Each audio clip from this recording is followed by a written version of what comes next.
Até o presente momento, o governo Wagner não realizou as obras estaduais para o prolongamento da Avenida João Doval.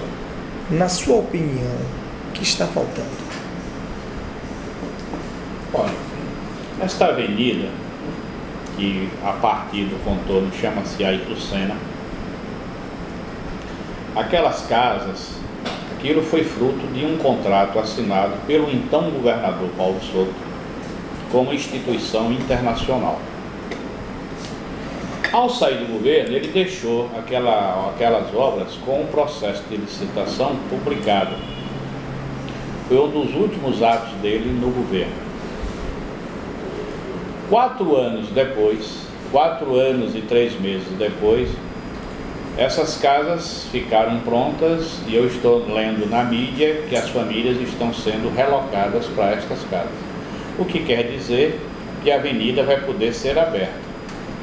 Houve um compromisso nosso na oportunidade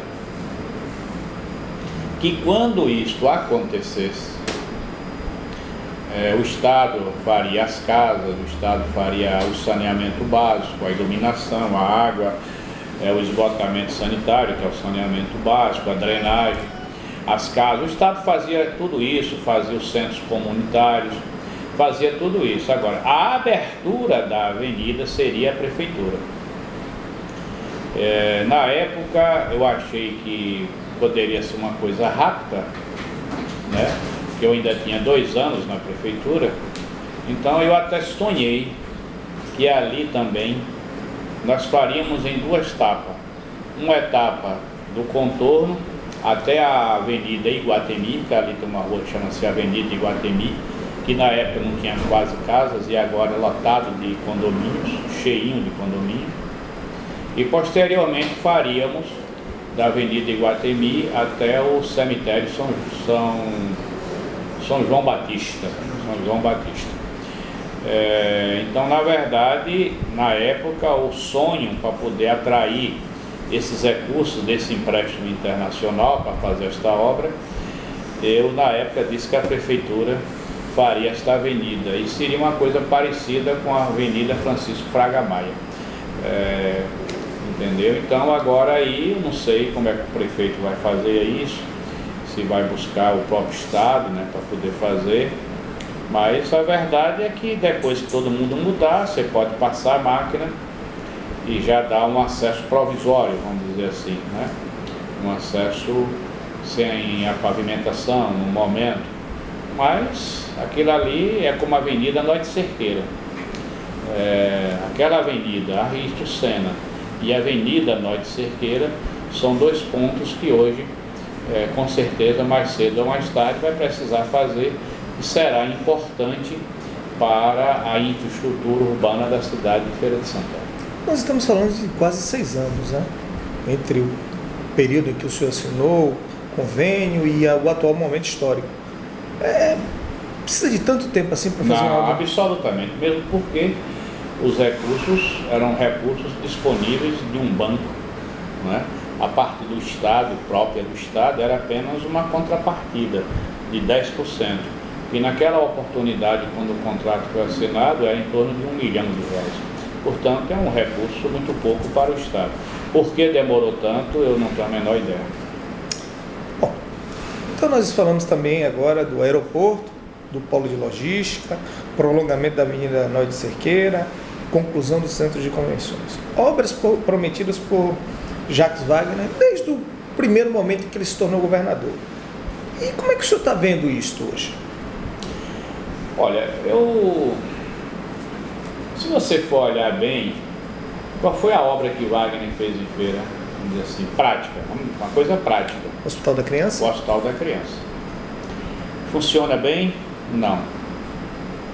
O Hospital da Criança, que era para ser o melhor do Brasil, inclusive foi usado até na campanha da presidente Dilma, né? Ele funciona hoje no mesmo padrão, com as mesmas técnicas do Hospital da Criança Municipal. Então, é uma coisa que ainda não deslanchou, ainda não veio para aquela plenitude que era realmente o Hospital da Criança desejado. Se você for olhar outras ações que o Estado em Feira, algumas redes de esgoto em alguns bairros, etc., são obras do governo federal, né?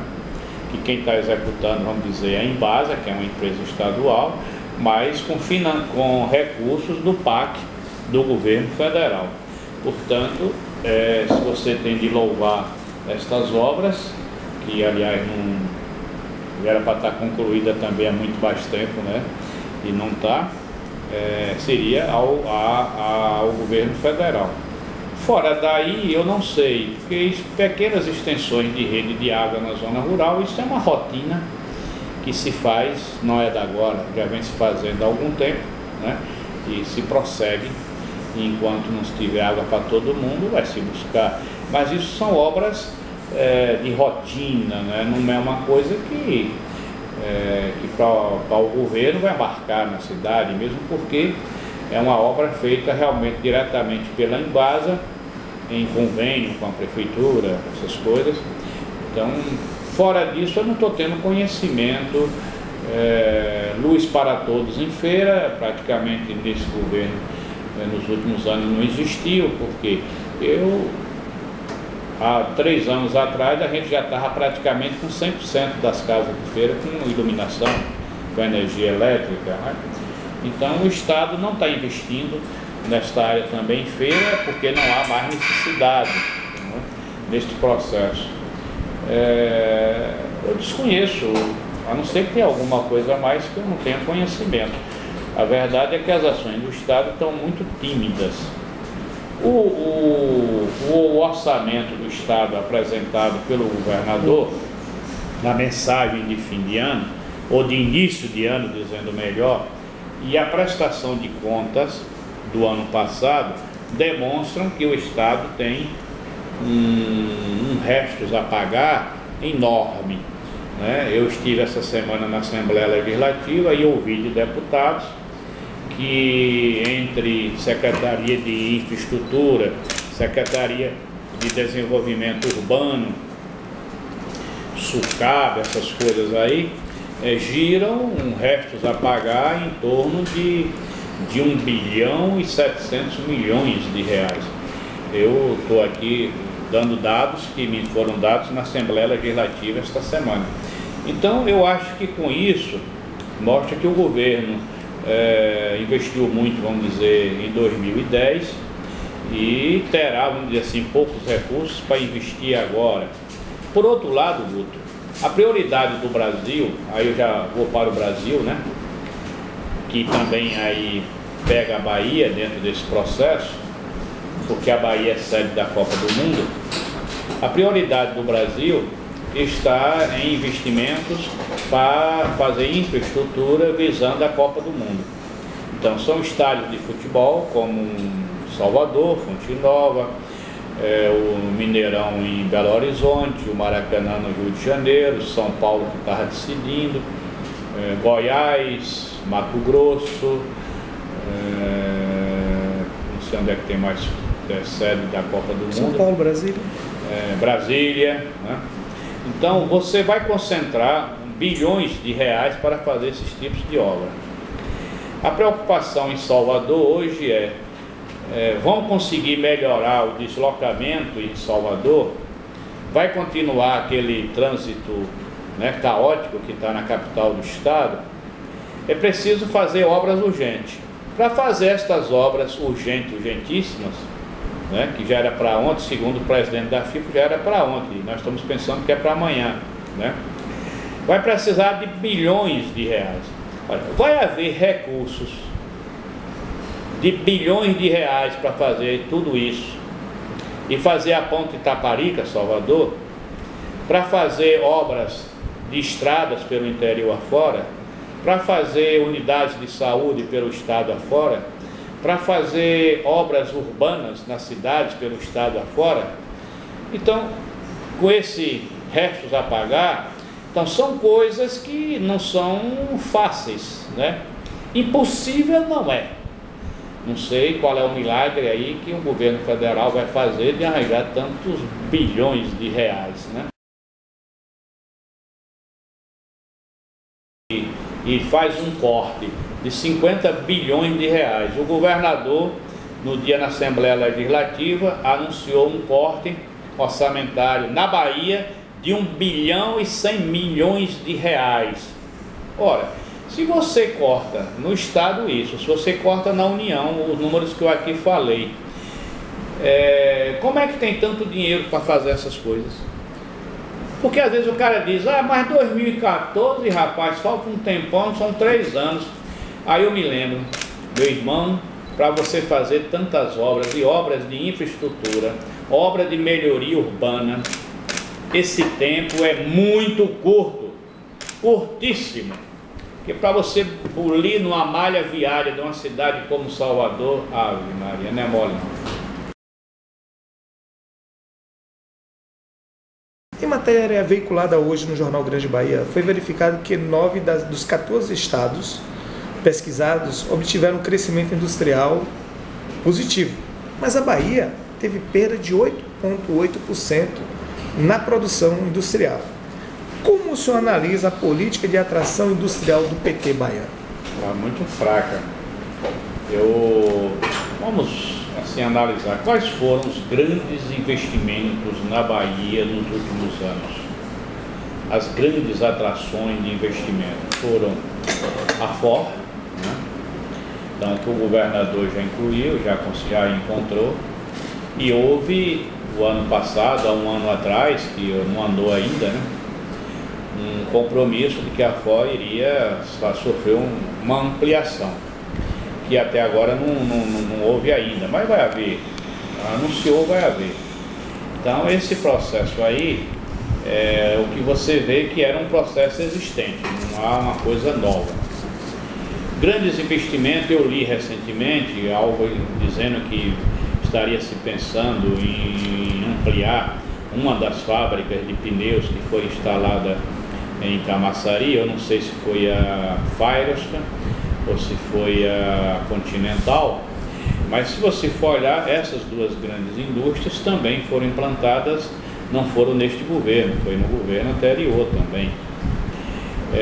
Em Feira de Santana, que teve a Nestlé, que é um grande investimento, que também há 2 anos atrás houve um anúncio de ampliação num evento que houve em Salvador, mas isso não aconteceu ainda, mas se acontecer também é uma empresa que já vem de algum tempo do processo anterior.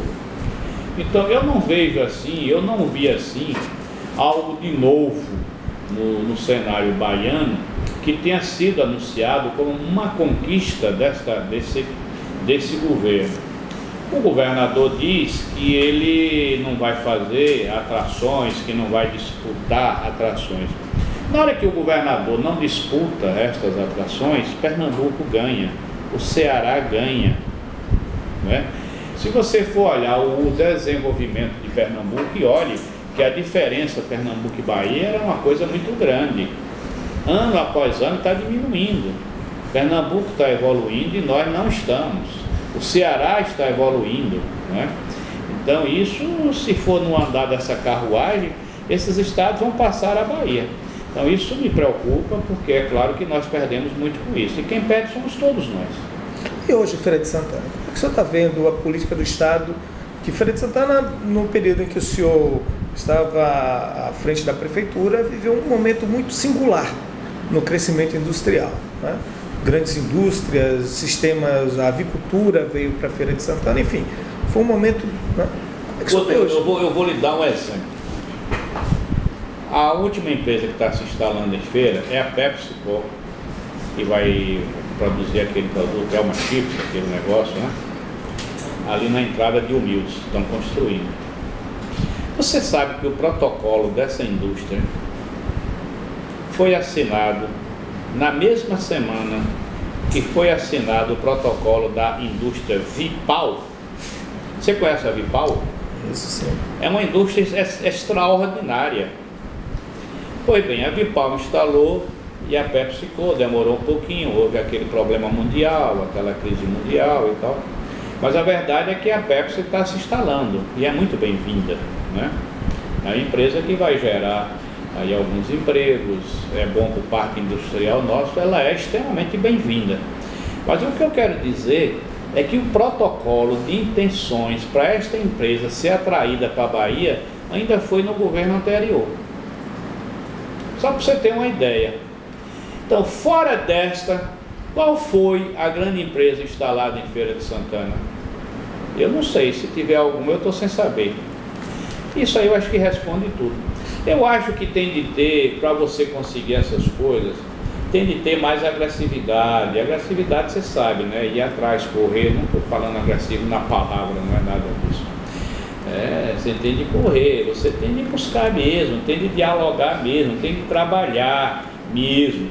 Então eu acho que essa área industrial, infelizmente, é uma política adotada de uma forma diferente, cada cabeça é um mundo, né? Mas Pernambuco, Ceará está tendo... O pessoal gosta de brincar e dizer que tem unha sobe parede, né? Não tem um negócio onde está. Tem unha assim, maior que suba na parede. Que suba na parede. Então, Pernambuco e o Ceará está tendo. Bom, a ANEEL, que é uma agência governamental do setor elétrico, ela negou o pedido de prorrogação para implantação de novas usinas termoelétricas na Bahia.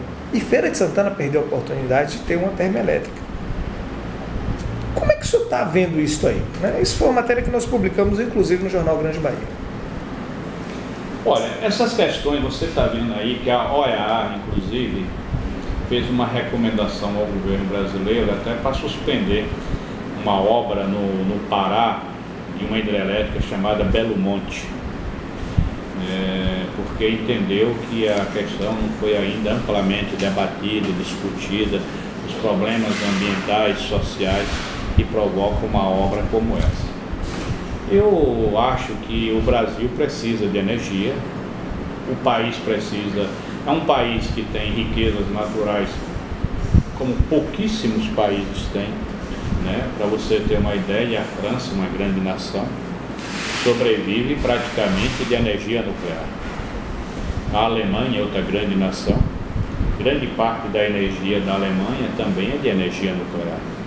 Você viu agora no Japão, né, que todo mundo inteiro entendia que o Japão era algo difícil de acontecer, uma catástrofe, uma coisa desse tipo, né?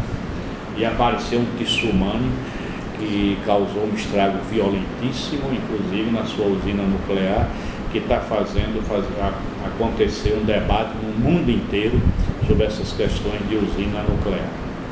Eu acho que o país tem um potencial muito grande e locais que podem fazer a geração de energia elétrica. Acho que o governo tem potencial e capacidade para poder proporcionar, né, um diálogo muito forte com a sociedade e com os meios envolvidos em todo este processo.